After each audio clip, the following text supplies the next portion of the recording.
Hello, my name is William Gould. I'm Professor of Indian History at the University of Leeds, and I'd like to talk to you a little bit about why I think the history of South Asia is so important.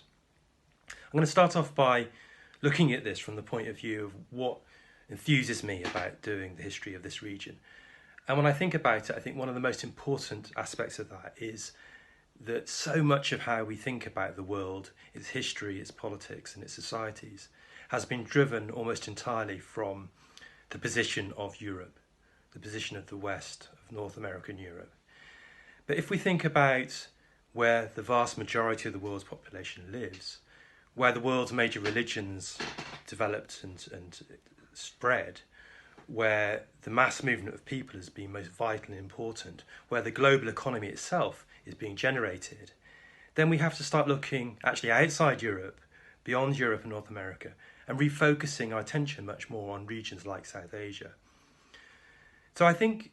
when we start doing that, we start to see the world and its histories in a different kind of way, and we start to realise that not only is that history of that region of South Asia really vital and interesting, but it's also had a huge influence and impact on Europe itself and other parts of the world.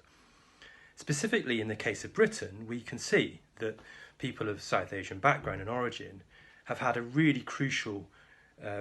impact on British society and what actually makes Britain what it is and what its history is. We could look at that from the most obvious point of view, from the point of view of the people themselves, the kind of people that came to the UK over a few hundred years, and what kind of contribution they've made to British culture, society and politics, which is really, really extensive.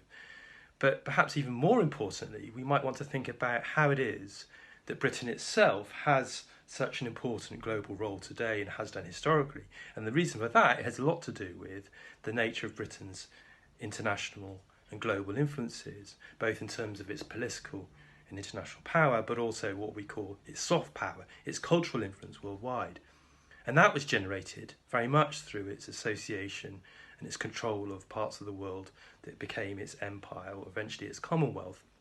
And the most important part of that empire, and eventually Commonwealth, was of course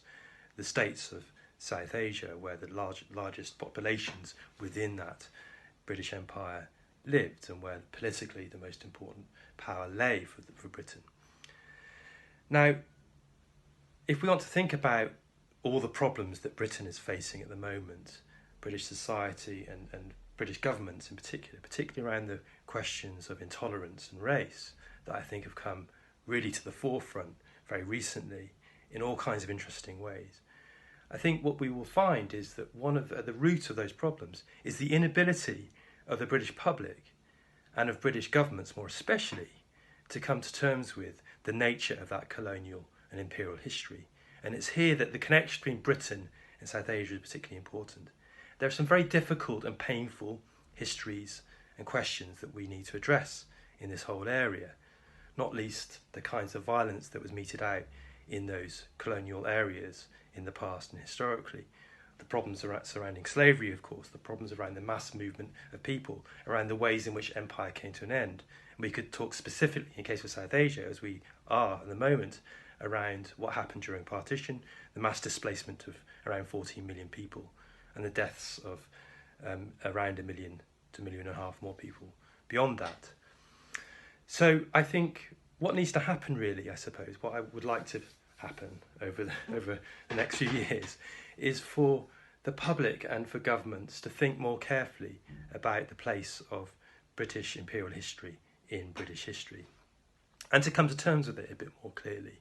and to think of ways in which that history can start to make a difference in the way in which we think about our contemporary society. What needs to change then to help to achieve that, I think, are three things. First of all, we need to decenter the West, really, I suppose, in public discourse, in public histories, and think about history from the perspective of areas like South Asia, looking at what influence those places have actually had on Europe rather than the other way around,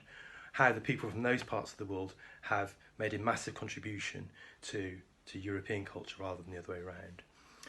Secondly, I think we need to support educators, and particularly teachers, in grappling with this really important region, both in terms of the wonderful sort of variety of social and cultural and political things we see there, but also in terms of the very difficult questions that the region raises in relation to British imperial history. And we need to give them effective tools, approaches and resources to do that. And thirdly and finally, I suppose, what I think we need to do is to encourage the next generation to really make this history their own, to really own it, and to really think more carefully about how to present and how to make use of this difficult and problematic history of the British Empire, but also of the role of states such as those in South Asia within global history, and I suppose to do something with it in their own contemporary situation. So for all those reasons that I'm particularly enthusiastic about the South Asian Heritage Month, which I think provides us with an opportunity to do some of those things, or start doing some of those things. And I'm very much looking forward to myself to contributing a bit this year to some of the programme, and hope to continue to do so in future years.